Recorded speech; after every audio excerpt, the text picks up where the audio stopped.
Hi, Deborah here.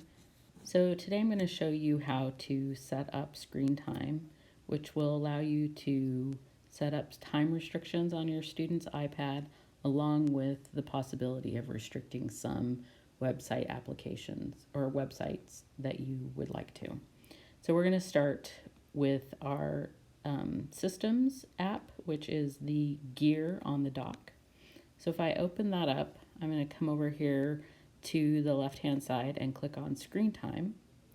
I'll turn on Screen Time, say Continue, and for our purposes, we're actually going to say this is my iPad. So the first thing that you are going to want to set up is, or can set up, is downtime. And downtime is when the iPad will make everything unavailable so that the student isn't able to do anything on the device. So you want to make sure that this is not set up for times during the school day. So how this works is so let's say I don't want them to use it after school happens. So from 4 p.m. until the following day at let's say 7:30 a.m. So I would set that up. So between the hours of 4 p.m. and 7 a.m. the following day, they can't use it.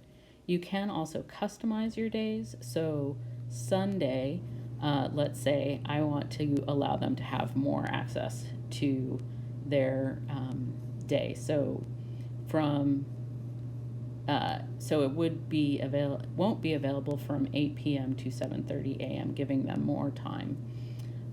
The other thing is I could do Saturday the same thing. So Saturday can have access from until 8 p.m. on their iPad. So that's downtime. So just make sure that it's not set for school time.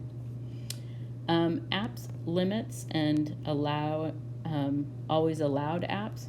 So actually, please don't mess with those settings. App limits is just a time limitation per app. So for instance, a game app, you can only play for 30 minutes.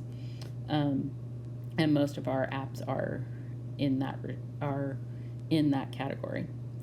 But where I do want to show you is content privacy and restrictions. So if you come here, you're going to turn on content and privacy restrictions by toggling it on. You'll also notice that a lot of things are allowed in here, but know that on the back side in our management system, we have restrictions to explicit music and content, adult content, and things like that, even though that isn't indicated on the iPad. How we can restrict specific websites on our student's iPad is clicking on content restrictions. So this is what I was talking about. These settings here, even though it says music, podcasts, and news is set to allow explicit material, truthfully, on the back side, we have that blocked. But where you're going to come is to this web content, and it says unrestricted access. We're going to click on that. So for blocking specific sites, you can say limit adult websites. And there are two different ones here: websites that you always allow and websites you never allow. So we're going to say never allow. And I'm going to add a website, and I'm going to say I never want to have my student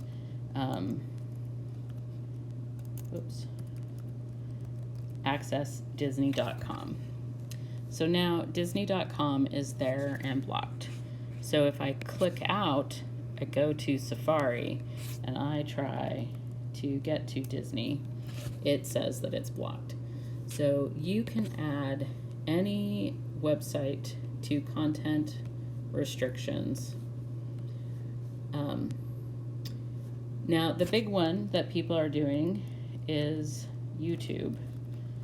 But right now we're working on a solution that we will push out a YouTube block on the the management system, but the way that teachers will provide YouTube content to the students can bypass this YouTube block. So for now, please, unless you need to contact your divisional tech coordinator, please don't block YouTube via this route. We can do that a different way. But if they're doing any sort of gaming sites that you need to restrict so that they're not doing that during the school day, please feel free to do web content restrictions here. Now, the other thing that is very important, at this point, there's no passcode put on screen time. So your child could come in and change all of these settings that you've just set up. You're going to want to put a passcode on it. So you're going to click on Use Screen Time Passcode. Very important is that you actually need to remember this passcode, because the only way to fix the problem if you forget the passcode is for me to wipe your student's device. So please remember the passcode that you create for this. So you've put in a passcode, and here it is. It says, please put in your Apple ID for recovery. We have Apple IDs restricted on the devices, so you can't do that. So you're going to say cancel, and it's going to say, are you sure? And you're going to say, please skip.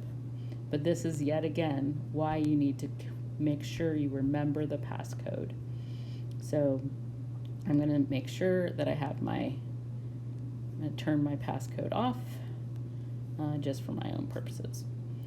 So if you have any questions, please contact your tech coordinator, and or you can always send a email to oeshelp@oes.edu.